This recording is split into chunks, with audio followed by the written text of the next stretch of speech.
hay una suma de elementos tecnológicos que están acelerando o a veces desacelerando los procesos. Y hay tendencias, pero no certezas comprobadas. Y mucho menos hay modelos de negocios exactamente funcionando de acuerdo a las proyecciones. Entonces podemos decir que sí, estamos en la época de los contenidos y las plataformas, lo que no es una novedad. No obstante, ha habido reagrupamientos que tienen que ver con economías y lo que llamaríamos una geopolítica de las producciones en español. Em, Hay actores que ingresaron de manera muy decidida a tomar partido, invirtiendo mucho dinero y muchos esfuerzos y capturando muchos talentos y ofreciendo muchas ventajas de inversión para poder tener más peso dentro del negocio. En los últimos 5 años ha habido un cambio muy importante con algunas proyecciones, como les contaba, que no resultaron tan eficientes o eficaces y otras que dibujaron un mapa y entonces parte de la charla va a ser compartir algunas noticias publicadas del 2023, 2024 y 2025 con respecto al funcionamiento de las plataformas, los comportamientos del público, el tipo de contenidos, las audiencias que está generando esto. Hacemos esto porque es muy importante, siendo un país que está en Centroamérica y Caribe, que tenemos una cantidad de población, pero que a su vez estamos sin tantos canales de salida de nuestras producciones a engancharse en estos proyectos. Y esta reflexión tiene que ver con las distintas opciones que se nos abren. Si podemos funcionar con estos polos de desarrollo audiovisual tan importantes que tenemos como países vecinos, o si tenemos que buscar caminos alternos para generar negocios que puedan funcionar y pagar la inversión y que nos den un público y que las pantallas devuelvan como para poder hacerla sostenible el negocio de la producción audiovisual, o si tenemos opciones de integración desde la coproducción, o si la política de servicios de producción es lo que nos puede guiar. Es muy difícil para países más pequeños o sin tanta experiencia poder abordar todo eso a la vez. Entonces vamos a hacer una especie de mapa en el cual ustedes van a reconocer potencias en América Latina y polos importantes de gestión y desarrollo. De las cinematografías tradicionales de los países que generaban industria de cine y que la tienen desde hace 70 u 80 años, ustedes saben que en América Latina tenemos a México, Argentina en español y a Brasil. Esos tres países generaron sus propios contenidos históricamente. En el caso de Brasil, siempre ha generado contenidos para sí mismo, porque por su tamaño no necesita de generar negocios con otros países de la región. No obstante, en algún momento eh, las telenovelas brasileñas gobernaron el mundo, igual que las colombianas y que antes las mexicanas. Ahora vivimos el gobierno de las telenovelas turcas y se están desarrollando las orientales, llamémosle, que son coreanas o de la India o que pueden ser chinas, que están también generando ese tipo de contenidos y que son motores de la economía. Para Guatemala, el vecino del norte, México, es precisamente una de las zonas donde ha habido una confluencia de mercados en español. Y la confluencia es su propia interna industria que tiene el cine, que tiene la televisión, que tiene las plataformas, que tiene los videos musicales, todas industrias establecidas con mucha trayectoria, más la unión de capitales, canales de televisión, casas productoras que se dio con lo que sería lo que llamamos el mercado hispano de los Estados Unidos. El mercado hispano de los Estados Unidos es el mercado más lucrativo de la región, donde tenemos entre 36 y 37 millones de personas, de los cuales La mayor parte son de origen mexicano, de la cultura mexicana, pero son segunda o tercera generación. Son generaciones que nacieron en Estados Unidos, que conocen a la perfección los códigos americanos, que hablan español en la casa, hablan el, digamos, slang o el español con inglés que se habla en la ciudad en la que viven y hablan inglés en el trabajo, en sus estudios y tienen ese, digamos, bilingüismo o trilingüismo con distintas acepciones culturales, pero que no conoce la gran mayoría de esa población el país de sus abuelos o de sus padres, que no han viajado. Y entonces cuando descubrieron eso, las distintas compañías productoras norteamericanas y se hicieron ciertas compras en la concentración, digamos, que se dio de las cadenas hispanas de televisión o de cable por ciudades y se lograron concentrar, se dieron cuenta que había un mercado con muchísima capacidad adquisitiva, ansiosa de ver historias habladas y ambientadas en los países de sus ancestros, o digamos, de sus familiares cercanos. Esa unión permitió darle mucho brillo y mucha fuerza a las casas productoras mexicanas asociadas a ese mercado norteamericano, porque pudieron acceder a tener financiamientos de contrapartes norteamericanas, fueran desde ayudas federales o estatales que les quitaban taxes o que les favorecían la producción en ciertos estados, o que podían conseguir capitales privados que invertían en esas producciones. Todo eso hasta hace unos 4 años era un proceso normal que venía, digamos, México, Estados Unidos, y de pronto entró España. Entró España de una manera súper activa en la que dijo, vamos a liderar, ser el país que más filmaciones tenga de toda Europa. Vamos a ser un país que se lo distinga por sus locaciones y por su pujante industria audiovisual. Y vamos a hacer que nuestras casas productoras también empiecen a tener convenios o sucursales o inversiones cruzando el Océano Atlántico. Inicialmente las compañías españolas habían tenido mucho interés en trabajar con Colombia. Colombia tiene, digamos, la maestría, la experiencia de sus ejecutivos. Estos ejecutivos se fueron desplazando a México para dirigir plataformas, canales de televisión, casas productoras y se asociaron con capital español. Y este capital español llegó a México y hizo una triangulación con Miami, con Nueva York y con Bogotá y empezó una nueva cadena de producción para la gente que está haciendo contenidos para las plataformas y también para el cine. Colombia, ante esta, digamos, reordenamiento, colocó sus ejecutivos de mayor categoría o experiencia, tanto en México como en Miami, en Sony, en Netflix, etcétera, etcétera, y desarrolló internamente un estímulo para las producciones extranjeras que llegan a Colombia, que tiene una devolución de dinero del 50%, con lo cual la industria colombiana, que contra monedas fuertes como el dólar canadiense, es muy rentable en términos comparativos por la experiencia de sus trabajadores, todavía con este estímulo de que es un estímulo que utilizan muchos países, Puerto Rico lo tiene al 50, hay países que lo tienen, digamos, al 30, al 10, al 15, pero que es que la compañía invierte y luego todo lo que son los gastos que hacen en las industrias laterales, como son hoteles, gastronomía, vestuario, contratación de escenografía, servicios, logran tener sobre esa inversión que moviliza a miles de personas una devolución de dinero porque ya el Estado no desea estar grabando sobre eso ni quedarse con esos dineros.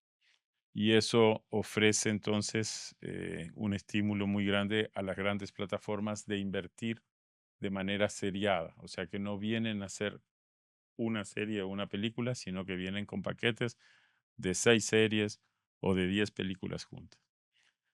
En el caso de Colombia, hay algunas plataformas que están filmando prácticamente todos los interiores y los exteriores se filman en España, en Estados Unidos, en México. Esta nueva configuración es muy positiva para los trabajadores del audiovisual de cada uno de estos países, España, México, de algunos estados de Estados Unidos donde se está filmando para este público en español, que está ligado a ciudades donde hay una población importante, pero también, digamos, a donde hay más personas que hablan español viviendo. Y el tema de México, que ha sido un boom para la industria y para los profesionales latinoamericanos que se han desplazado ahí. En los últimos 5 años, se estima que han llegado 350,000 profesionales egresados o miembros de la industria a la Ciudad de México a integrarse legalmente con documentos, a armar compañías productoras o a trabajar en procesos de ser contratados como freelance fuera de lo que son los profesionales mexicanos. Esto no ha generado problemas, no ha generado problemas internos, ni ha generado tasas de desocupación del personal local, no ha habido competencia desleal, ha sido una necesidad de absorber más profesionales porque el crecimiento de la industria necesitaba esto y no estaban teniendo la capacidad con su propio personal de dar abasto. España tomó la iniciativa de volverse un país de servicios de locaciones y hace 2 años logró el pico más alto de la historia de Europa, de un país que logra tener filmaciones adentro, y entonces tuvo que hacer lo mismo, que es decir, todo profesional de la industria audiovisual que quiera venir a trabajar a España, lo único que tiene que hacer es presentar sus antecedentes, no ya una oferta de trabajo, no ya una carta de una productora, sino simplemente su título o su currículum y ver que tenga dinero como para estar 3 o 4 meses por sus medios y se le da una identificación y un estatus que le permite facturar, pagar impuestos y tener los servicios acorde a los contratos que pueda hacer, aperturar cuentas, etcétera. Entonces, ese dinamismo ha llevado a que muchos de los jóvenes egresados de escuelas de cine hayan decidido moverse y no tan jóvenes también, y algunos profesionales que piensan que allí hay más oportunidades, tanto desde el punto de vista de desarrollo económico como artístico. No necesariamente las posibilidades de desarrollo artístico son tan fáciles como se pintan. Luego ha habido elementos de carácter político de las realidades de los países, que en Venezuela, por ejemplo, muchos de toda la gente que ha salido desde Venezuela y que trabajaban en la industria audiovisual pasaban por Panamá, buscaban ir a Miami, que eran como sus 2 grandes mercados donde podían funcionar en el audiovisual rápidamente, aparte de Colombia. Se han movido muchísimos hacia España y que México, por un tema de posicionamiento, ha atraído de esos 350,000, más de 200,000 son argentinos por la situación política en Argentina, por las dificultades económicas y por los golpes de la industria audiovisual en Argentina. Brasil tuvo 3 años un poco detenido, sin embargo, la producción de la compañía Globo y de todas sus subsidiarias ha generado un boom, un pico, como nunca antes se vivió, porque Brasil es el país que más consume historias propias. Dentro de lo que son las lecturas de público, Netflix, ahora vamos a ver algunos artículos con algunos cuadros. Netflix en México consume el 15% de historias generadas en México. Brasil en Netflix consume 55% de historias generadas en Brasil. La diferencia es abrumadora. El público brasileño consume prioritariamente sus historias, el público mexicano no. Hubo algunas plataformas que se lanzaron hace 4 o 5 años con alta ambición. Una de ellas se llamaba VIX, no sé si ustedes la vieron, un loguito naranja. Ajá. VIX quería tener todo el contenido desde el digital o digitalizado en alta calidad, se lanzó la plataforma, no tenía programación, compró con desesperación contenidos. Cuando comenzó, compró a todo el mundo todo lo que había para tratar de ocupar, tener programación. La programación le duró un año y luego tuvo que empezar a producir. Quiso hacer producciones de grandes proyectos y luego no logró mantenerlo.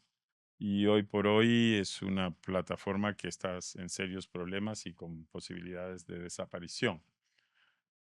La plataforma que ha crecido de manera considerable y con un giro, a mi entender, afortunado, que cambió la calidad de sus contenidos para volver a su promesa inicial y no a una promesa en la que había entrado hace 4 o 5 años, es Disney, que se lanzó digamos, con la versión de Disney Plus. No sé si aquí ya está Disney Plus como oferta.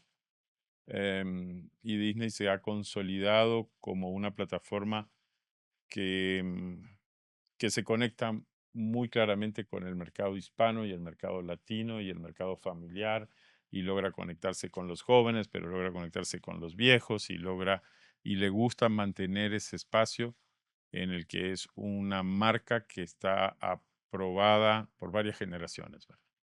Entonces Disney ha logrado mercadear muy bien su presencia dentro de las casas. Netflix el año pasado tuvo una baja, o sea, cuando se habla de una baja en una plataforma, quiere decir que se afilia menos gente o se desafilia gente. Se desafilió como un 3 a un 4% sobre el gran pico que había tenido hace 2 años.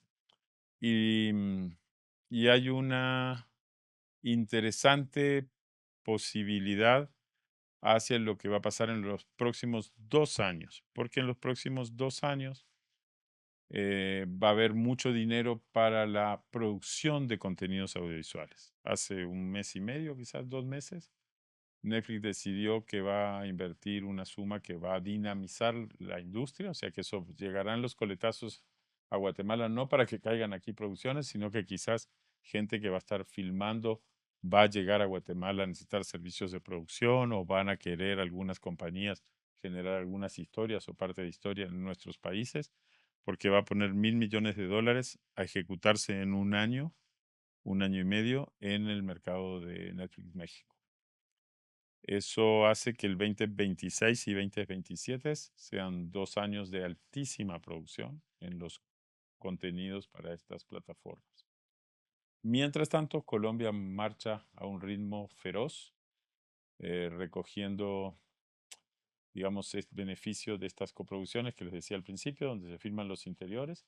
Y creo que ustedes vieron lanzamientos internacionales, como fue la obra de García Márquez, que se estrenó hace, no sé si menos de un año, y que hicieron una serie que fue filmada con un enorme presupuesto y talento colombiano, y digamos, tanto en directores como directores de fotografía, actores, en una producción millonaria que se hizo un lanzamiento a nivel mundial.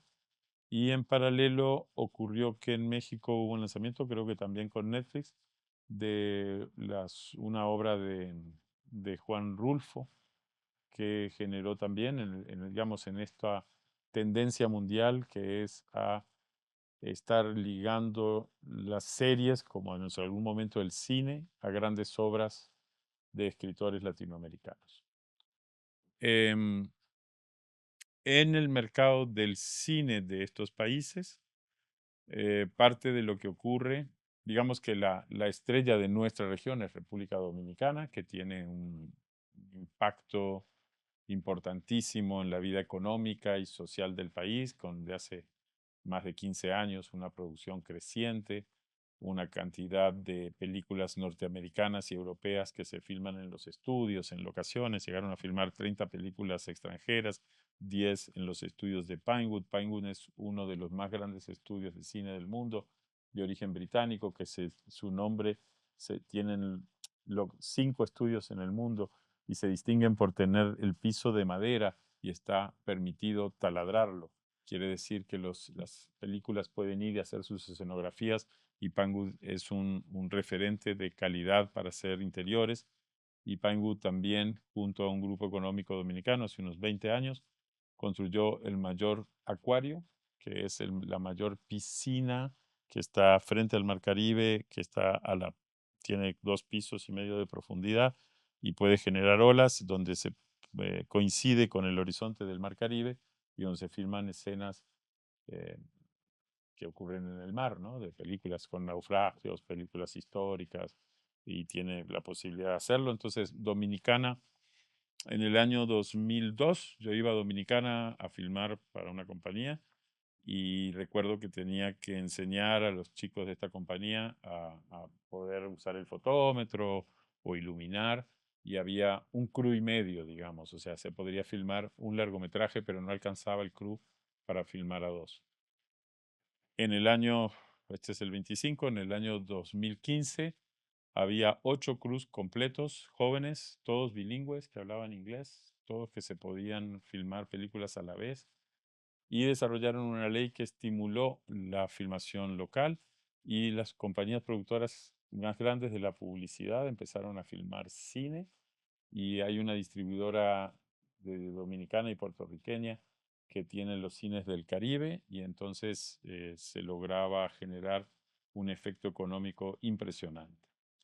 La devolución que venía para los productores de películas dominicanas era muy alta porque el ticket vale $8 en Dominicana y todos por lo menos cobraban el 50%. Como a la gente le gusta mucho la comedia, hubo algunos productores muy inteligentes que desarrollaron películas de largometraje con comediantes, que eran comediantes de la televisión, y entonces lograron tener 650,000, 750,000 espectadores dominicanos. Multiplíquenlo por $8, multiplíquenlo por los 4 que les tocaba a cada uno de estos productores por $750,000. A partir de hicieron 1, 2, 3, 4 películas seguidas sobre un tema, entonces esas compañías empezaron a generar empleo, empezaron a tener mayores equipos, empezaron a tener mayor personal, y comenzó la rueda del cine a poder moverse y ofrecerle a sus públicos un producto que estaban buscando. Yo no sé si aquí, yo sé que en Guatemala la distribuyeron una película que se llamó Lotoman, guatemalteca, que vino por circuito de cines comerciales. Esa película la llegaron a vender, que es la película más vista de la historia del cine dominicano en Centroamérica, y hizo 170,000 personas en Centroamérica, configurándose un modelo exitoso de negocios como muy pocos. Los dominicanos, entonces el cine dominicano empezó a tener como dos vertientes. Una vertiente, digamos, de un cine que hacían las productoras publicitarias y los cineastas de la vieja generación, que trabajaban un poco como este cine más popular y más de comediantes, con un éxito de taquilla fabuloso, en un contexto donde llegaron las compañías de Hollywood a instalar sus servicios de alquiler y de renta de equipos, pero en paralelo, estudiantes dominicanos que habían estudiado sobre todo en la Escuela de Londres, algunos que habían estudiado en Francia y otros que habían estudiado en escuelas latinoamericanas, empezaron a hacer cine de calidad artística, y ese cine logró hacer que el año pasado el mejor director del Festival de Berlín fuera un chico dominicano, y que la mejor película del Festival de Venecia fuera una chica dominicana. Logros impresionantes. En Centroamérica el logro más importante en ese sentido lo tiene Guatemala, con la elección también del Festival de Berlín, que tuvo en no sé si fue 2012, 2013, ¿verdad? 2012.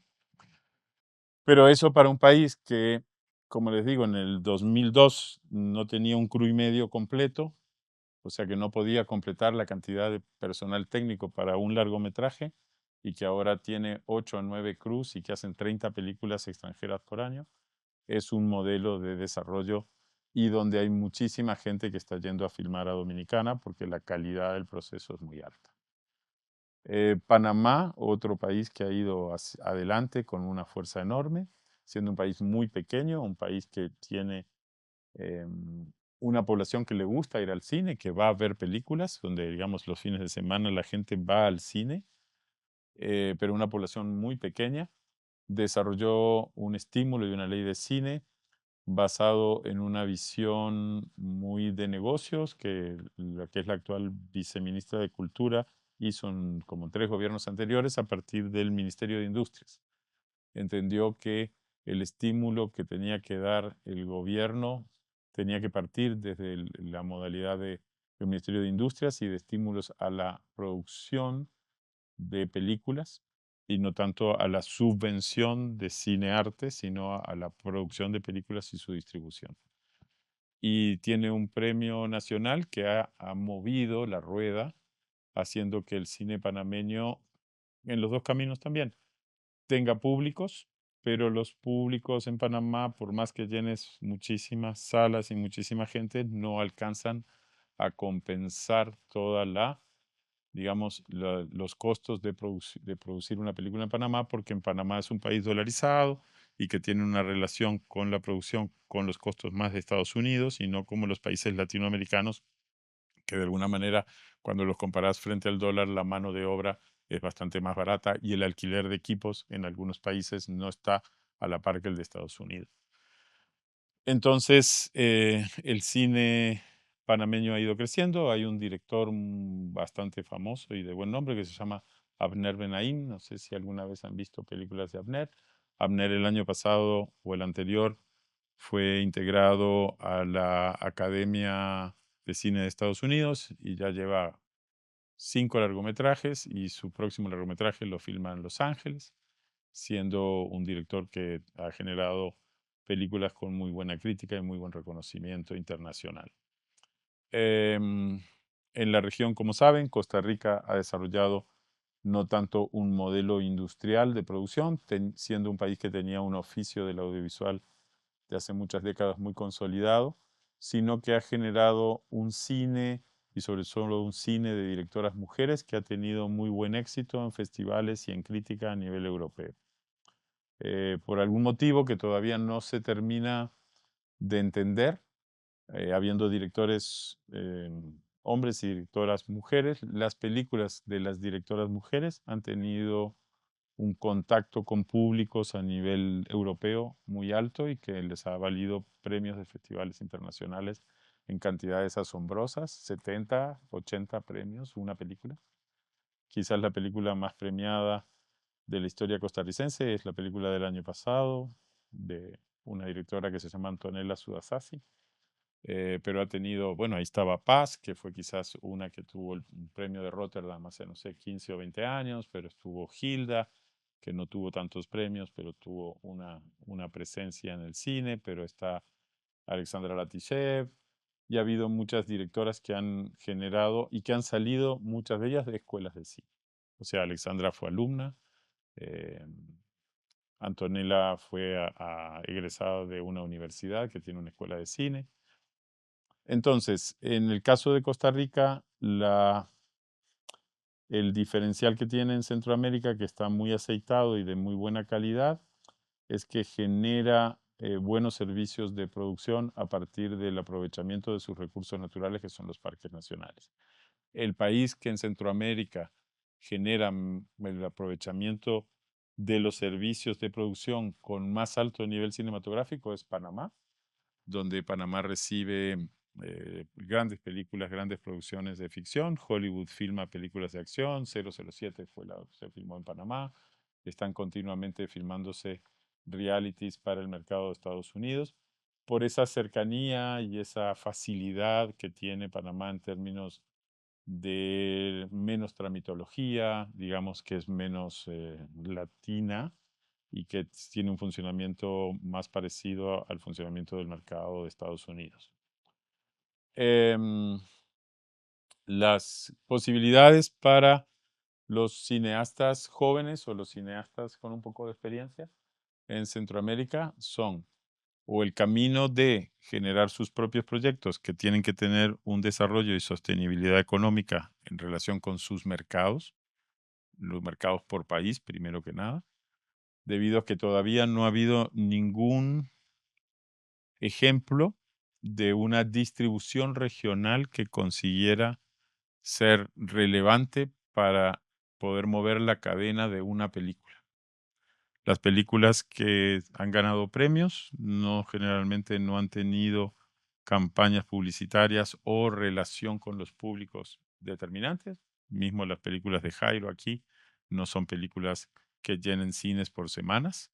Yo creo que La Llorona quizás es la película que más, no sé, Stephanie, si La Llorona es la película que más ha tenido Jairo en salas, ¿no? Pienso, ¿no? Pero digamos que La Llorona es la que más taquilla, ¿no? Porque Rita también, ok. Pero digamos que la compañía productora de Jairo está, sí, sigue data que tiene que ver con análisis de tendencias, o sea, ellos están haciendo estudios de mercado, estudios científicos, se relacionan con las tendencias que están las plataformas pidiendo, que están los festivales, o sea, hay un trabajo racional y técnico, no es solamente digamos, no son corazonadas, con lo cual yo diría que es uno de los referentes de producción centroamericano, de cómo montar una compañía de producción y relacionarse en la producción de cine de autor o cine eh, desde autores o directores que generan historias sobre sí mismos y sobre sus realidades de países. Abner ha sido muy taquillero en Panamá. En Costa Rica, las películas más taquilleras de los cineastas formados en escuelas o que hacen cine de autor o cine con calidad no televisiva, son películas que tienen 7,000, 8,000 personas en salas y que no aguantan más de 2 semanas. 15,000 muchísimo. No obstante, hay algunos directores que hacen otro tipo de cine, que es un cine más ligado a lo que se llamaría a un cine comercial por encargo, ¿verdad? Que han logrado, a partir del apoyo de productoras de canales de televisión, hacer biografías de futbolistas, hacer historias de personajes campesinos, como entrar en ese territorio y han logrado tener 100,000, 120,000 personas asistiendo a los cines.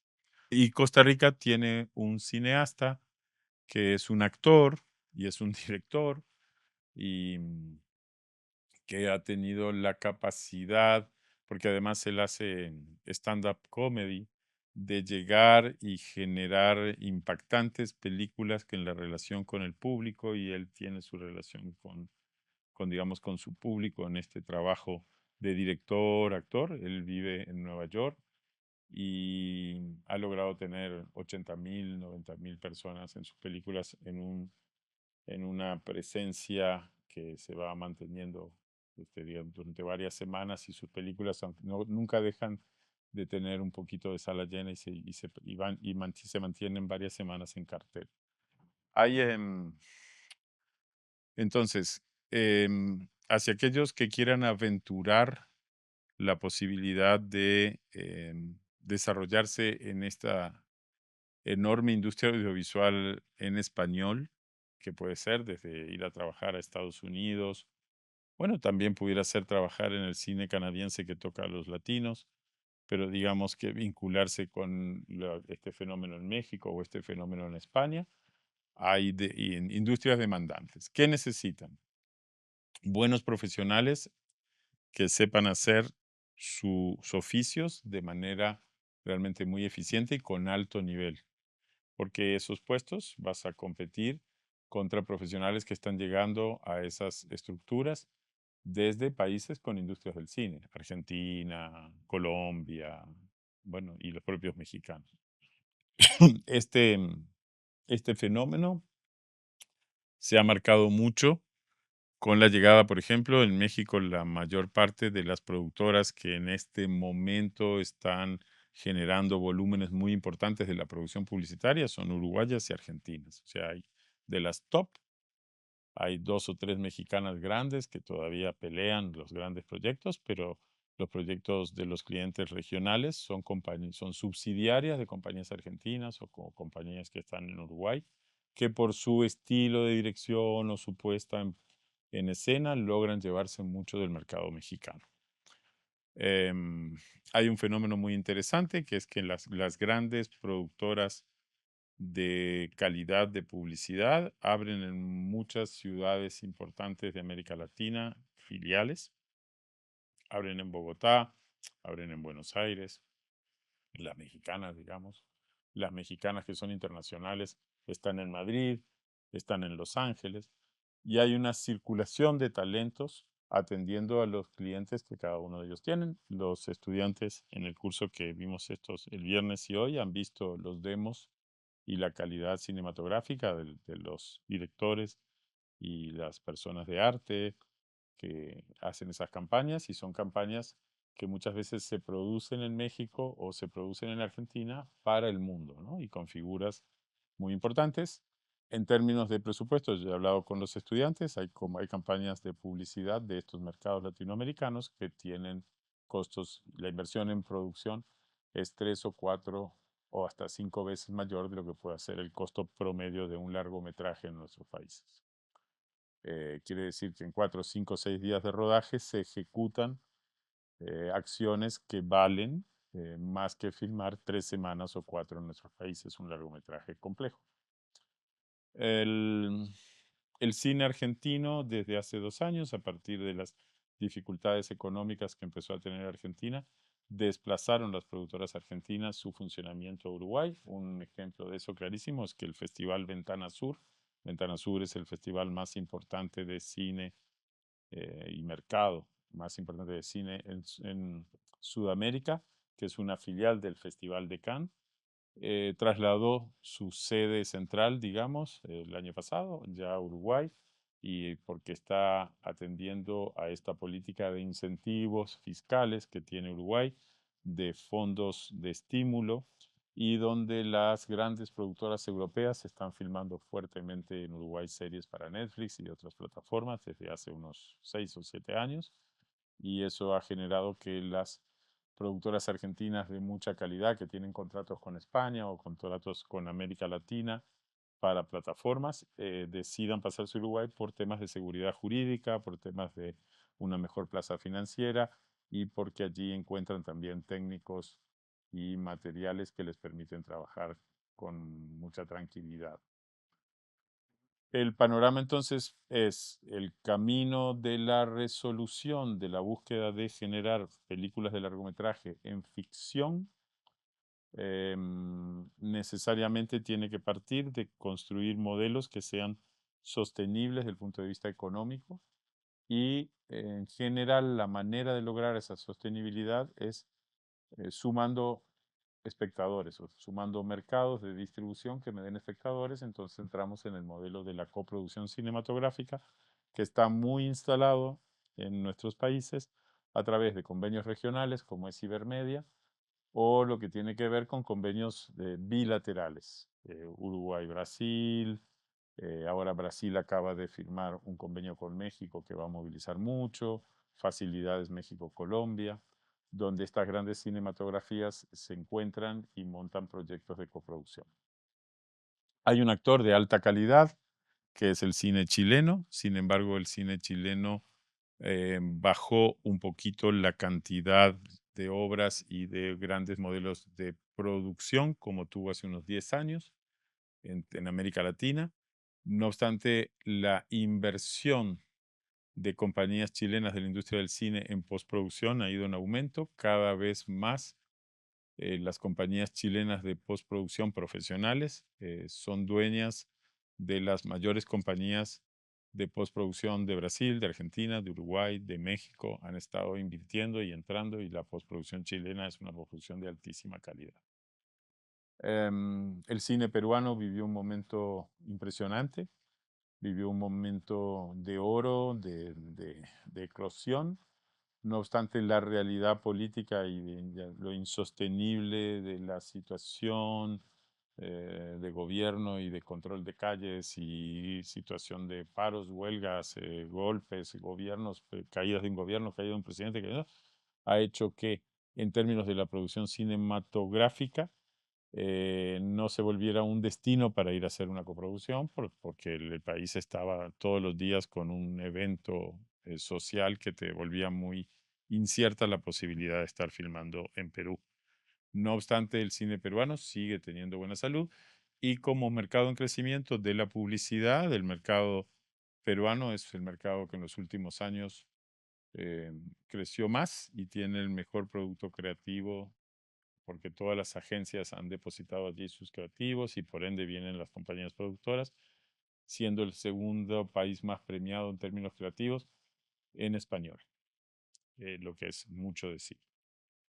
Em, en términos del golpe que significa la manera en la que este Festival de Cannes de la publicidad cambiará las reglas del juego positivamente al haber quitado premios que ya había otorgado a campañas publicitarias hechas por casas, agencias de muy alta calidad en su producto creativo y de muchísimos premios y muy consolidadas.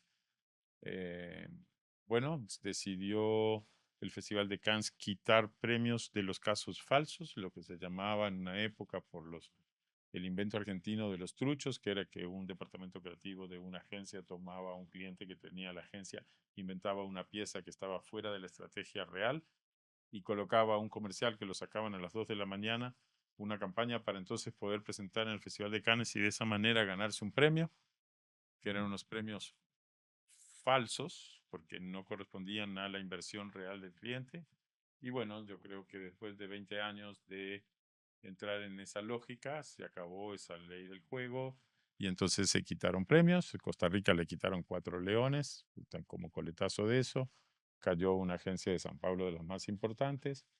Yo no sé si en Guatemala no hubo una agencia que le quitaron un premio también, un león. Y es como poner las barbas en remojo, lo que es algo muy saludable porque durante años se estaba utilizando el dinero de los clientes de una manera indebida para financiar las voluntades o las intenciones de las agencias y sobre todo el ego de los creativos en ganarse un premio, aunque esto no tuviera contacto con la realidad, lo que es una gran falta ética del punto de vista de por qué usar los recursos del cliente falseando historias que no son. Entonces, afortunadamente ha habido como una corrección de esa situación que vivimos por 20 años. Guatemala no estuvo exenta a esto, tuvo muchísimos creativos argentinos, uruguayos, chilenos que trajeron estas modas desde el sur, las instalaron por muchos años.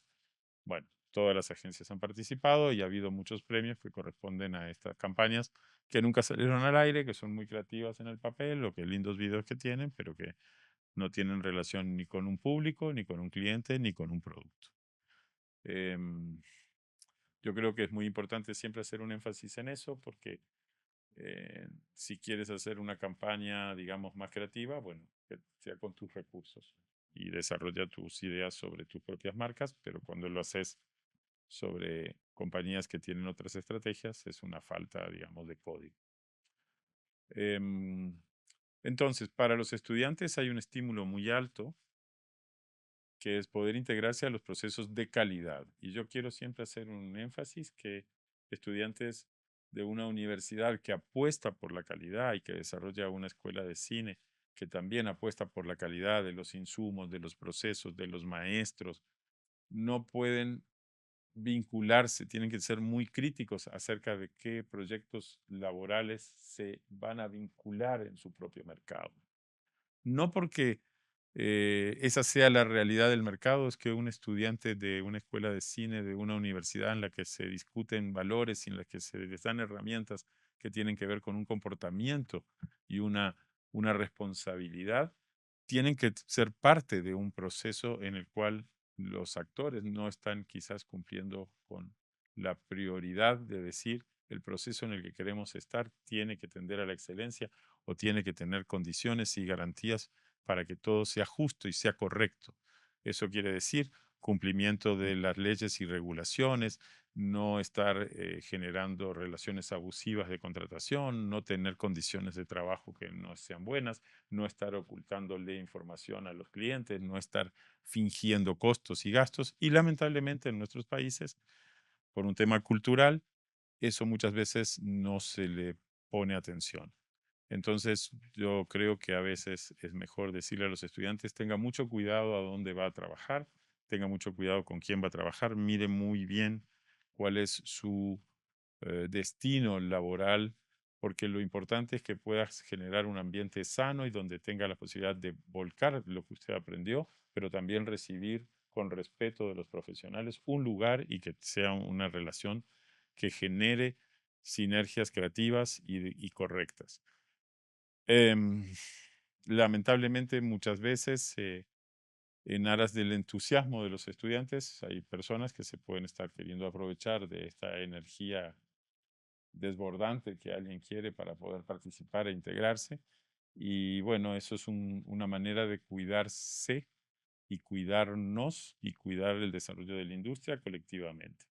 Cuando algún estudiante egresado ya monte su compañía productora, qué bonito también sería que pudiera venir y hablar con la escuela y con la universidad y decir, me gustaría que en algunos trabajos míos, que yo tenga la posibilidad, pueda haber unos estudiantes que hagan pasantía, pero entonces siempre ponerse en los zapatos de que fuiste estudiante y que te gustaría que te traten muy bien y dar el ejemplo. Esta es una em, situación que cuando los estudiantes salen del país y ya egresados o que van a buscar trabajo, no necesariamente van a encontrar, a veces sí, y hay que tener también como esa guía y esa capacidad de darse cuenta, pero no necesariamente van a encontrar las condiciones profesionales más respetuosas o correctas. Y es muy importante no confundirse y no generar y no ayudar o no, sin ser conscientes, colaborar con las distorsiones que se producen cuando hay personas que viajan y llegan a otro mercado sin ser los locales. Entonces, tenemos para compartir algunas notas o noticias que les quiero mostrar que tienen que ver con las tendencias de los últimos 2 o 3 años en las plataformas y en esto.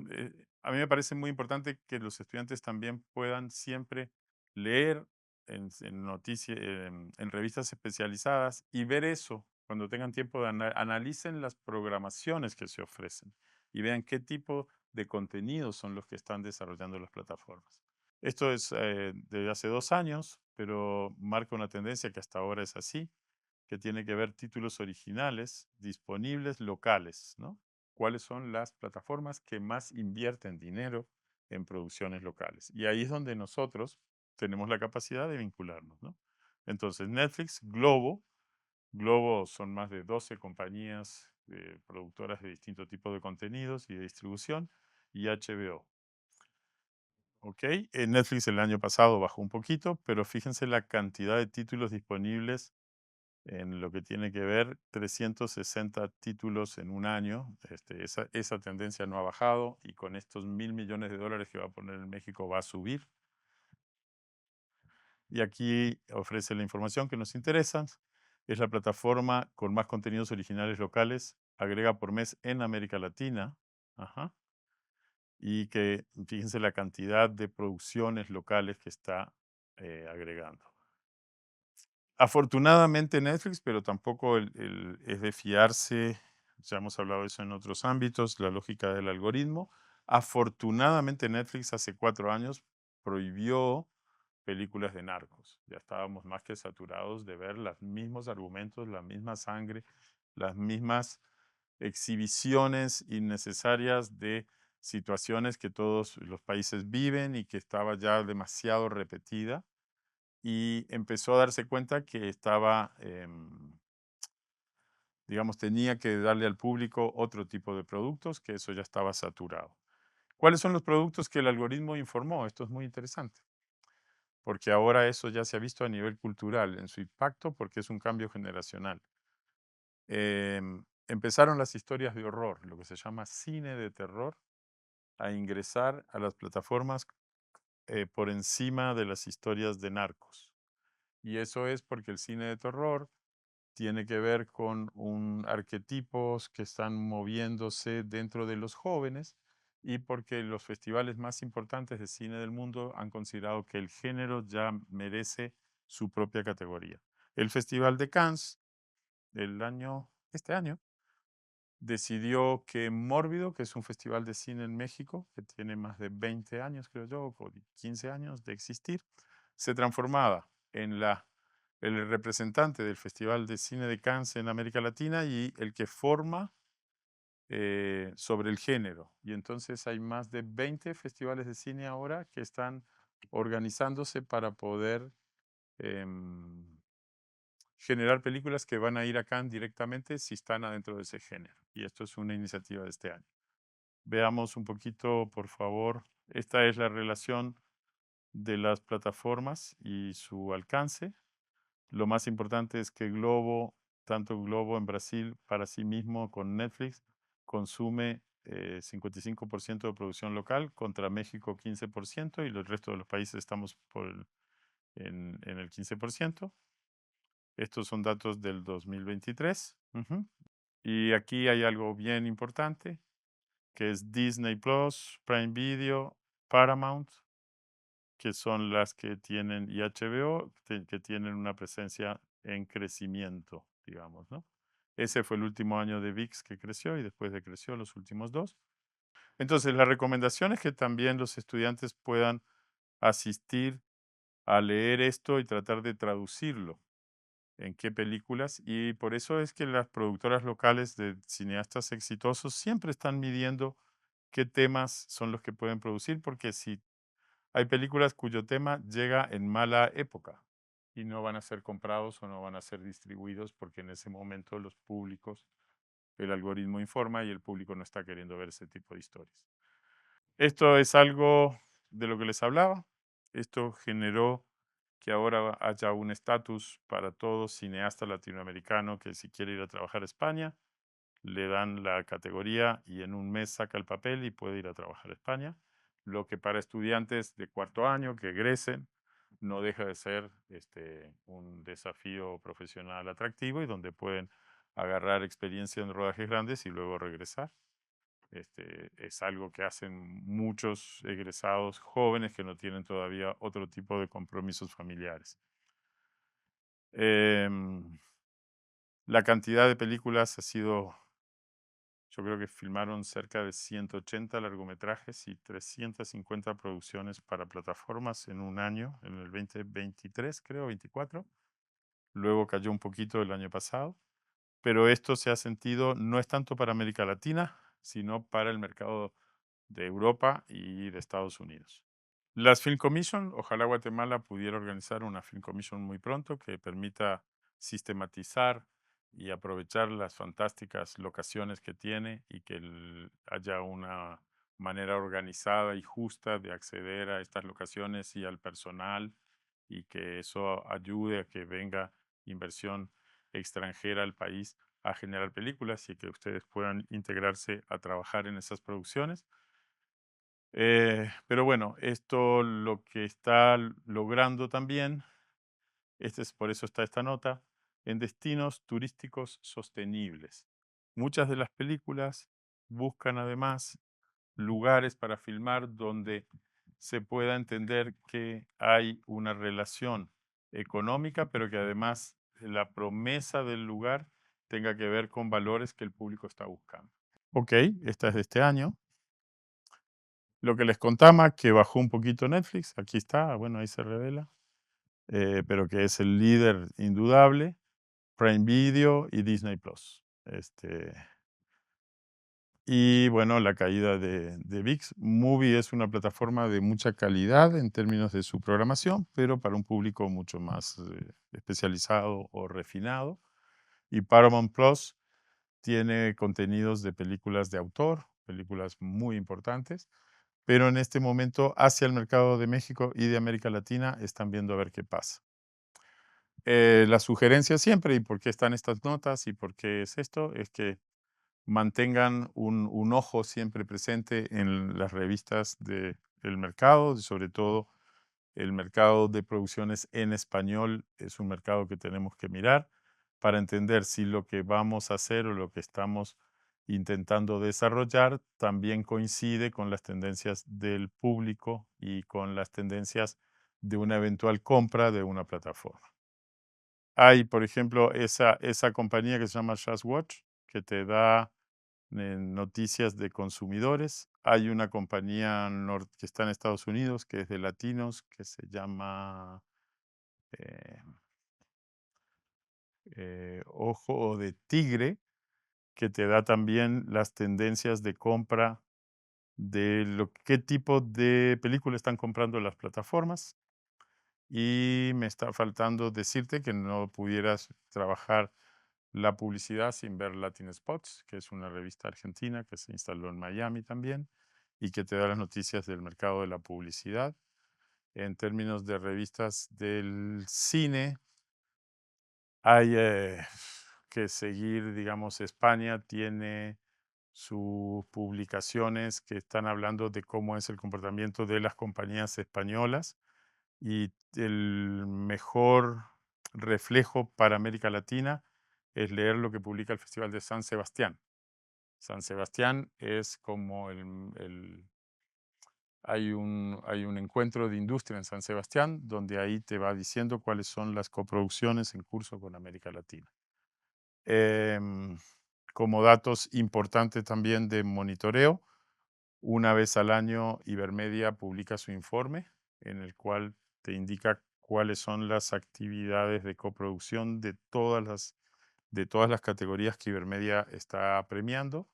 Lo importante es que desde hace un año y medio Ibermedia incorporó las series y hay un mercado que se da en Madrid, que es el mercado de series que tiene 3 años, donde ya los latinoamericanos asisten para vender las ideas de sus series. Em, la relación de México tiene mucho que ver con la información sobre, digamos, las plataformas, las OTT. La relación de España sobre las coproducciones de películas y la producción de series en español. La relación de la publicidad la tenés con Latin Spots, que es como Argentino Miami, y de esa manera es una buena forma de medir por dónde va el movimiento. Ahora, un muy buen dato de la región centroamericana, que no son tantos, es el Festival de Cine de Panamá, el Festival de Cine de Costa Rica, el Festival Ícaro que tiene en Guatemala el Festival Regional, Guadalajara, y sí, con esos 4 festivales es una manera de entender qué se está desarrollando hay que ver las secciones de industria. O sea, para ver la tendencia no es ver lo que se premió o lo que se exhibió, es sino ver qué proyectos son los proyectos que se premiaron en industria, porque esos son los proyectos que van a ser filmados en los próximos 2 años. Entonces, lo que estamos viendo como una tendencia desbordante es que el género de películas de cine de terror ingresó a América Latina, a todos los países ahora, y que es un cine que está empezando a hacerse. Alguien me comentó que, bueno, que también algunas de las películas que se han estado generando en Centroamérica, que tienen que ver con esto, de mitos que pueden ser mitos que se los visualiza como de terror, o no sé si ustedes vieron un éxito de cine chileno que fue candidato al Oscar hace 2 años, que es una historia como un poco sórdida y cómica, que es una película que se filmó en blanco y negro, que es una historia como si fuera un vampiro, ¿verdad? El conde, que ingresan en esa lógica de jugar con los códigos de las películas de cine de terror. Y hay otras cinematografías, por ejemplo, que porque son demasiado poderosas sobre sí, no se dejan golpear por las tendencias de los géneros. Y ahí hay que rescatar el cine sudamericano. El cine de Brasil, el cine de Uruguay, el cine de Argentina no participan con tanta fuerza de eso. El cine de Colombia sí. En Panamá todavía no ha ocurrido, pero posiblemente vienen películas. En Costa Rica ya está ocurriendo. En Guatemala sé que ya ocurrió. Y en México un montón. Que es que de pronto se instala esto que es como una categoría de públicos. Y bueno, ¿y por qué? Pero ¿cuál es la razón? Que el principal género que está pidiendo el espectador latinoamericano de plataformas es cine de terror. Lo que más quiere ver. 57% de la expectativa de la película que quiere ver es una película de cine de terror.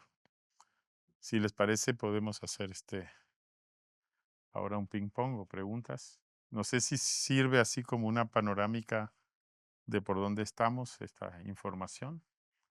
Em, Quiero decirles que no he reparado ni hecho un énfasis en el cine de creación y en el cine de creación artístico, sino más bien en una influencia de los mercados y de las plataformas y de los contenidos para plataformas en esta charla.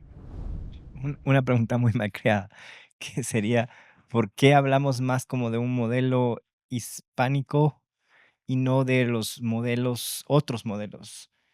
Yo sé no sé, perdón, no sé si tu plática va a ser sobre el modelo hispánico o porque suponemos que como hablamos español, de eso vamos a hablar. Por ejemplo, no hablamos del modelo hindú, no hablamos del modelo chino, ni aún de Hollywood como un antecedente de cómo pueden crearse otros modelos. Perdón, puede Sí. ser que esté equivocado. Gracias. No, porque en Centroamérica, en este momento, ninguno de los otros modelos está funcionando. O sea, si en alguna vez los cineastas centroamericanos se iban y se formaban en Estados Unidos y tenían como una expectativa ir a un festival de cine en Estados Unidos y ahí que la película se las compraran y que pudiera ser distribuida, ese no es un escenario actual. Las compañías norteamericanas no están invirtiendo directamente con el mercado de América Latina, sino que lo hacen con su subsidiaria que pasa por México o pasa por Colombia. O sea, no hay en este momento, bueno, salvo algunas mega casas productoras como Ricardo Darín en Argentina, que él se produce a sí mismo, que ha ganado el Oscar, que sus películas ganan el Oscar y que él es un agente libre y directamente él llega a negociar con Estados Unidos, el único que tiene distribución y coproducción norteamericana directa. Pero es una cosa que está por fuera de toda lógica, por fuera incluso de la lógica del propio cine argentino. El cine brasileño no trabaja con Estados Unidos. En el caso de Ciudad de Dios, de Fernando Meireles, después de estar instalada, después de haber vencido, haber sido candidato al Oscar, después de haber dado vuelta al mundo y transformado la percepción sobre la fotografía, 2 años después fue distribuida por una compañía americana. Pero después cualquiera de las películas de Fernando, que son como de las más altas del cine brasileño, porque hizo El jardinero fiel, que es sobre una novela de espionaje de John le Carré, que es como, digamos, el autor sobre espionaje y de Occidente, sin duda alguno. Esa película no fue distribuida por Estados Unidos. Y su tercera película, que fue La ceguera, Blindness, sí fue distribuida después en coproducción con Fox. Pero eso ya fue porque el tema de la ceguera era una película hablada en inglés y con actores totalmente, digamos, para el norte. No hay en este momento un modelo en el que sea habitual, y menos en Centroamérica, que venga una compañía norteamericana como si venían hace 20 años, ¿no? Entonces los productores tampoco están hablando con productores gringos. Las últimas experiencias estaban dadas por las buenas energías del Sundance de Robert Redford, pero no lo generó con Centroamérica. Quienes se vieron beneficiados del Sundance, México, Chile, Argentina, Brasil, y yo creo que Dominicana hizo un par de películas. Pero digamos que se ha perdido ese vínculo de que uno dice voy a coproducir con Estados Unidos. Del cine hindú, eh, por Costa Rica, Panamá y creo que en Guatemala me comentaron, hay un personaje que está hace como unos 15 años, que es un actor, que es un productor, que tiene relaciones como desde el gobierno para tratar de traer a través de zonas francas o de estímulos impositivos cine para filmarse en la India, pero hasta ahora o sea, uno y no ha ocurrido. El cine hindú no filma aquí porque somos muy caros. O sea, una película en Centroamérica vale el triple que filmarla en la India. Entonces, lo que sí ha habido, sé de Panamá y sé de Costa Rica, con sus industrias de animación que han vendido servicios para el cine de la India, de hacerles pues, efectos especiales. Y me hablabas de qué otro cine. El cine chino. Más población El cine chino cinéfila. El cine chino sí tenía una gran, presencia, bueno, aparte de lo artístico que ganó Cannes, ganó Venecia, desde Sorgo Rojo en adelante, tenía una gran presencia en el Festival de Cine de Toronto, sus cineastas así de, bueno, ganó Cannes también, antes que digamos que la entrada del cine de Corea. Pero, desde hace unos 4 años o 5 quizás, cuando vino todo el fenómeno Huawei y la detención de la representante de ventas de Huawei para Norteamérica, todo entró en pánico y nadie quiere, porque te digo que antes American Cinematographer tenía un aviso de ven a China a filmar, había un festival muy grande, la gente estaba viendo una circulación Norteamérica-China de cineastas. Eso no está. Em, la situación en Costa Rica con ese tema es bien complicada. Han quitado visas de Estados Unidos. O sea, no es un modelo que en este momento yo siento que alguien vaya a ir hacia eso. Y, y el cine de Corea del Sur, afortunadamente, ha sido muy bien valorado, pero no hay mayores vínculos. Hablábamos el otro día con Stephanie, que tiene unas fantásticas escuelas y que ofrece becas todo el tiempo. Hay becas de Corea del Sur para ir a estudiar cine, pero claro, es una propuesta cultural impactante, ¿no? Tienes que ir un año a aprender coreano y después vivir 4 o 5 años en escuelas muy rigurosas de una cultura que no es la nuestra, entonces ha sido difícil hacer ese vínculo, si bien su cine quizás es el cine más impactante y transformador de los últimos 5 años en términos mundiales. Y bueno, por eso hemos hablado de esta nueva como geopolítica de la producción. Em, el cine de España, que el gran funcionamiento era con Argentina, hasta hace 2 años. Todo eso se cayó, se acabó. Y, y creo que están vinculando más con México en este momento. Y bueno, hay países que sí tienen vínculos con el cine francés, pero es una cosa más hacia el documental o hacia las películas de cine arte, de la francofonía o de los quienes estudiaron en Francia. Uruguay, Argentina, Brasil tienen bastantes estudiantes. República Dominicana también manda estudiantes a París o a Francia. Pero no puedo decir que sea una tendencia y menos un estímulo a la producción, ¿no? Suecia tiene una escuela muy importante que vincula a becado estudiantes. Malmo, y los Países Bajos siempre también, digo, hay un festival importantísimo. Pero es un momento, sí, o sea, con tu pregunta percibo y me doy cuenta que el esquema es o te vinculas a ese funcionamiento o ingresas en coproducciones, no sé, con un país, con Ecuador, con Panamá. Panamá lanzó aquí el año pasado algo que sí es muy importante y un gran estímulo y que si Guatemala genera su marco legal lo va a poder usar, que se llama el Fondo Minoritario, que es que ellos dan un fondo nacional para las películas panameñas, pero que ofrecen que si hace una coproducción con Guatemala, puedas postular al Fondo Minoritario Panameño con una compañía panameña, entonces el proyecto tiene un fondo, digamos, o una inversión privada, no importa, guatemalteca, pero tiene que ser como avalado por el Estado. Entonces, cuando tiene su papel de lo que se llama nacionalidad, que es que la película se registra, el guión se registra, que tiene un copyright que lo dice que es de Guatemala, yo puedo ir a Panamá y pedir el fondo de coproducción minoritario y creo que lo pusieron en 75 o $80,000, lo que no está nada mal para hacer que estimule la coproducción y para la finalización de la post. Ese es más o menos como si fuera un diagnóstico. Pero digamos, podemos ver un poquito más de otras preguntas, ¿sí? Con una pequeña pregunta. Ahorita que estamos hablando de gestión y producción, ¿cómo nos recomienda a nosotros mantener ese equilibrio entre la creatividad del negocio y la presión del tiempo en un set? ¿Cómo considera que se puede gestionar todo eso? Bien, ok. Ya estamos más como en el set y me encanta. los proyectos tienen que ser rentables. La mayor rentabilidad que hay que buscar es la satisfacción humana en el set, que esté en un buen clima, un buen ambiente creativo y un buen ambiente de compromiso profesional. Con la experiencia te vas a dar cuenta cuáles son los tiempos, digamos, de tu equipo o de que tenés en tu set, ¿no?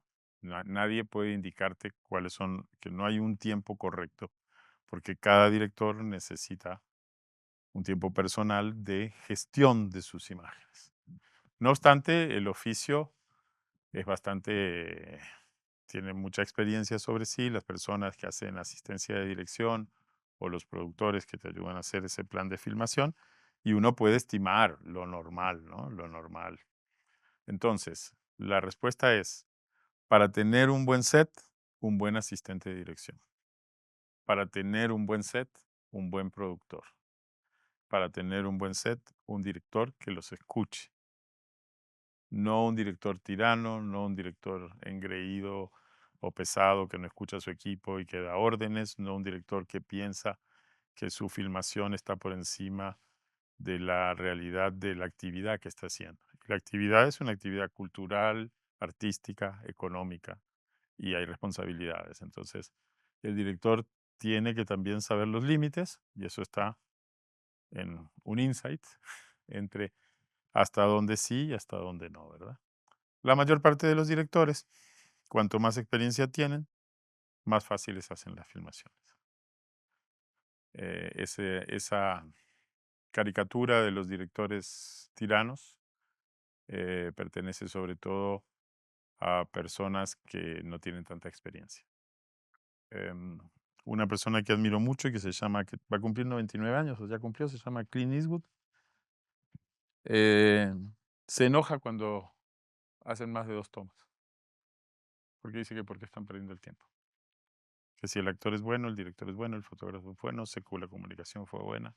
Si no pasó nada malo, hay que ahorrar el tiempo. Sus películas ganan premios, sus películas tocan temas humanos, y el señor es un señor que dijo que él no quiere dejar que el viejo le entre y sigue filmando. Creo que la respuesta es como por ahí. No, pero para hacerte una respuesta un poco más amable, es, hay una cantidad de planos estándar que se enseña, y por eso un asistente te puede decir. Si es una película de ficción de calidad, más de 12 a 14 planos por día no es bueno filmar. Un rodaje que tiene actores tiene que tener 8 a 10 escenas. Las series filman 30, por eso las series muchas veces no tienen una calidad que se parece a una telenovela y no a una película. Ajá. Una película, 12, 14 planos ya es más que suficiente. Entonces, no violentar, manejar tiempos realizables, y de esa manera tenés que planificar. Entonces, el trabajo de mesa antecede a estar en peligro. Tenés un presupuesto, dividís tu historia, y si ves que vas a estar, que te fuerzan a filmar 16 o 18 planos por día, sabes que ya vas a forzar a tu crew o la calidad no va a ser buena. Entonces hay que hacer adaptaciones del guión o resolver los planos de otra manera. No sé si te sirve la respuesta. Está bien. ¿Alguna otra tema o consideración? Yo lo que les quiero pedir a los estudiantes es que, bueno, quizás en Guatemala menos, quizás en Costa Rica menos, pero en México, en las escuelas de cine, la gente está como desesperada por meterse en las plataformas, ¿no? Que productos de las plataformas, porque eso significa un estatus en este momento, ¿no? Si entras en las plataformas, porque los presupuestos son muy altos.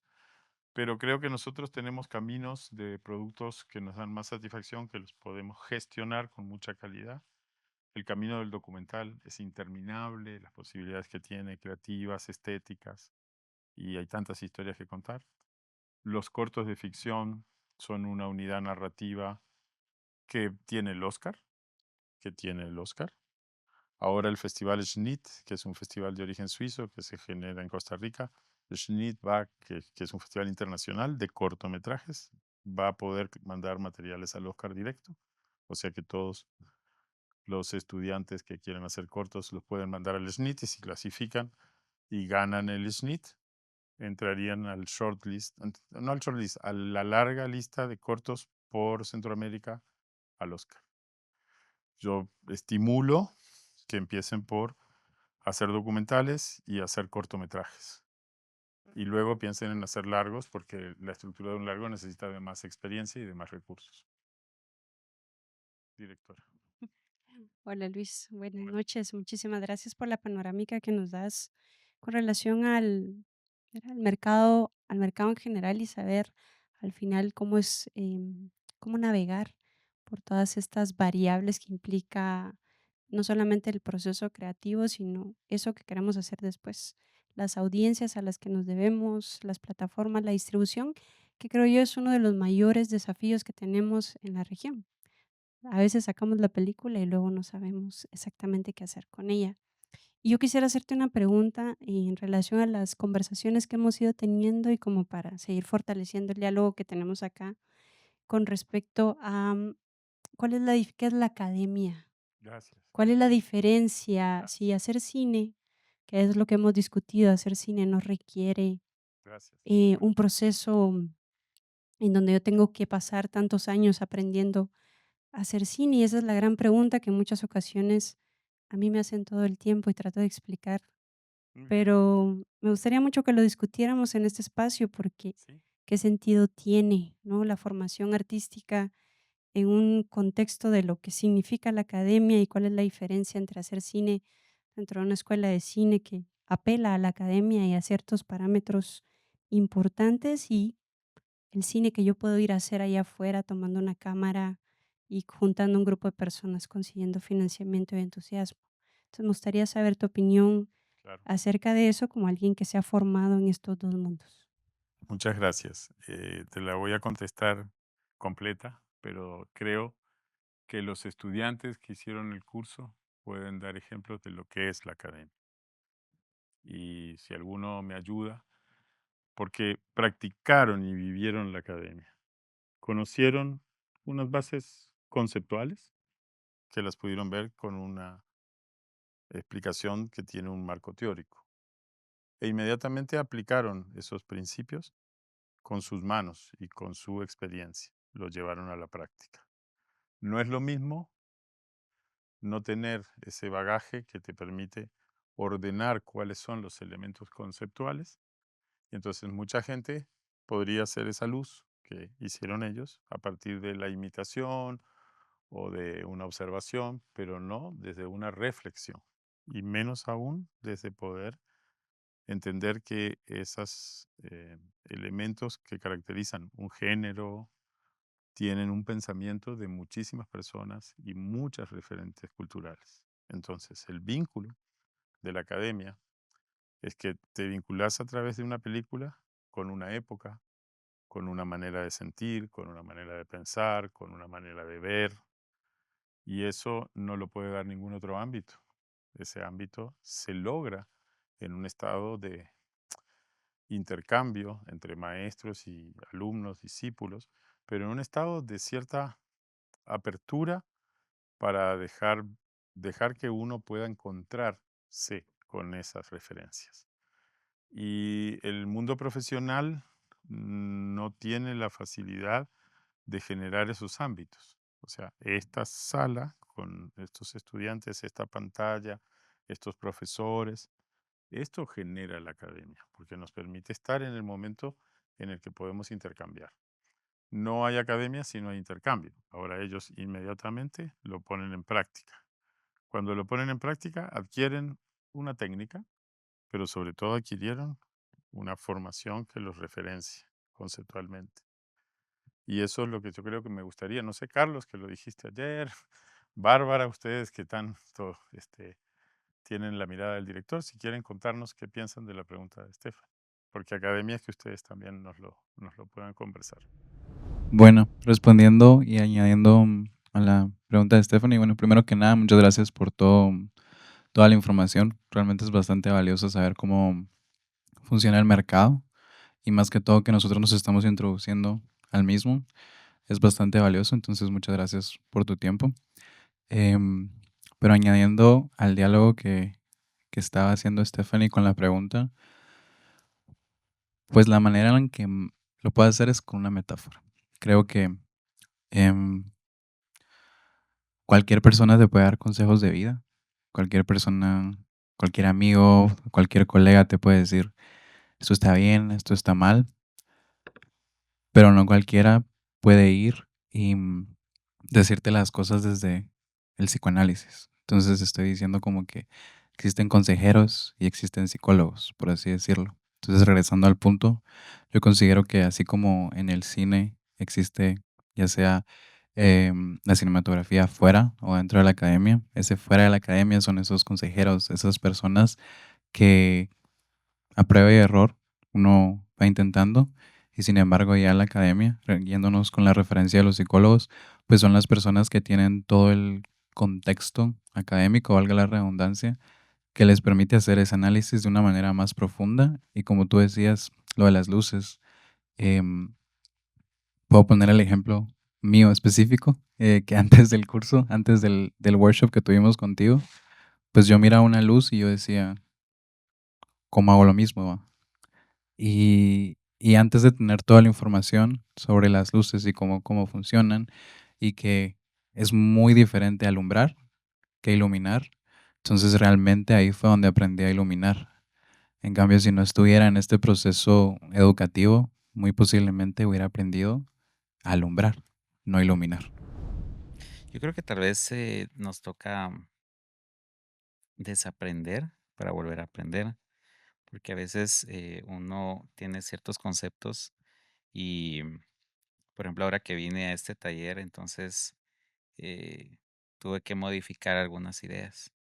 Yo creo que ahí viene el aprendizaje en cambiar esas ideas, pues obviamente para unas mejores. Muy bien, Ujú. gracias. Yo quería decir que la academia, al final del proceso, es la posibilidad de aprender a conocerte como individuo, aprender a entender que lo que está afuera te genera sensaciones, cambios, emociones, reflexiones. Ese proceso no se hace solo, hay que tener un maestro, unos maestros, hay que tener unos compañeros con los que uno está intercambiando. No es un proceso. Pero el más importante es que tengo el momento de la reflexión. Y luego que el aprendizaje en algún momento lo internalizo, lo guardo conmigo, ni siquiera lo percibo. Hay temas que podemos. Hoy estamos hablando de esto y quizás es un tema adelantado a la preocupación que ustedes tienen ahora, pues los estudiantes de primero pueden estar más motivados en entender cuál va a ser el próximo ejercicio. Y los estudiantes de cuarto estarían preocupados por esto, quizás. Pero eso sería una visión muy paternalista y muy equivocada de parte nuestra. No, ya están en este medio y esto empieza a permearse y empieza a estar en el ambiente de su vida y laboral. Y ya saben que la academia es que voy a una charla y hablan de esto. Ahora no me interesa, algo me quedará. Después voy viendo que se acerca. Después me doy cuenta que ya me es un poco más familiar eso, que ya lo escuché. Después veo que había unas tablas y unas revistas y que van variando y que de repente estas noticias las vinculo con un amigo que se fue y que trabajó en una productora y que estuvo en una de estas experiencias. La información tiene contexto, la información tiene sentido y yo le puedo dar un sentido a la información. Entonces, no deben ustedes estar en la abstracción de pensar que el cine no está en un contexto de la industria, en un contexto de los usos sociales. Nosotros, o sea, la humanidad a veces toma por caminos que nos sorprenden. Estamos absolutamente sorprendidos de cómo es la relación de los temas de lo que la gente quiere ver. Los que son más cineastas, que se preocupan más del cine de autor y de un cine de expresión personal, muchas veces no les interesa esto. Los que están con una mirada más hacia generar productos que tengan que ver con las industrias, sí les interesa más esto.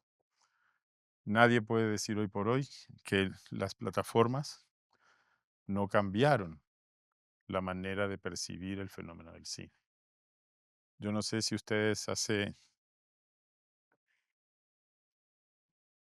4 años hubo una discusión muy fuerte y hace 2 y medio.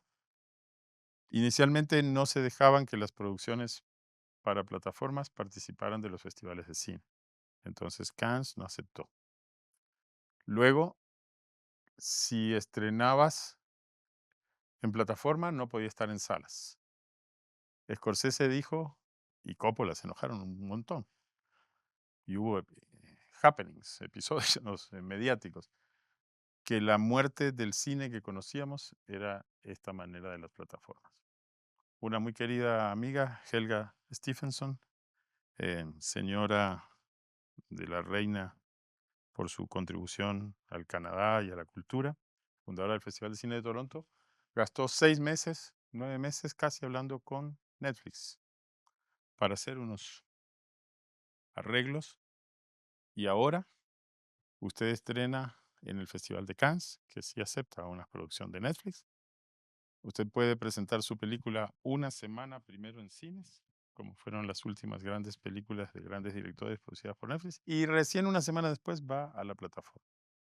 Ya hace 4 años estábamos rasgándonos las vestiduras y ahora hay una convivencia. Eso es parte de la dinámica. Nadie sabe exactamente por dónde va. Scorsese dijo algo que me parece muy importante, que es que en el modelo americano de cine, la sala de cine va a desaparecer como la conocemos. Que esa sala de cine donde vas a ver películas. Y que ir al cine va a ser como ir a ver el Super Bowl. Entradas de $600 que vas a tener que comprar un año antes para tener tu asiento. Y vas a vivir la experiencia. Eso es muy posible que pase, pero América Latina tiene una gran ventaja, que es que son 40 años que estamos atrás y la gente en nuestros países va al cine y no tengo Super Bowl. O sea que no nos va a dar como 20 o 30 años todavía hasta que eso llegue a nivel de todos los países, con lo cual vamos a poder vivir esta experiencia fascinante de que haces un cortometraje y viene tu mamá y lo ve aquí. Eso es fantástico. Sí, maestro. Adelante. Muchas gracias. Aprovechando esta gran oportunidad que tenemos, Luis, muchas gracias. Creo que también como profesionales todos tenemos 3 áreas que podemos hacer, que es la práctica, la educación, la academia y también la investigación. No sé si hablaste suficiente en la industria. Yo vengo de la industria restaurantera, ahí Ok. donde yo me crié, y nosotros hacíamos I+D+I, que es investigación y desarrollo e innovación. No hablamos mucho ahorita que estábamos hablando en tus temas sobre ni investigación, ni hablamos un poco de desarrollo y no hablamos, creo yo, de innovación. ¿Dónde crees tú que, Bien. que vas que va esto en la industria del cine? Hay 2 temas gigantescos. Uno es en la decodificación por las generaciones jóvenes.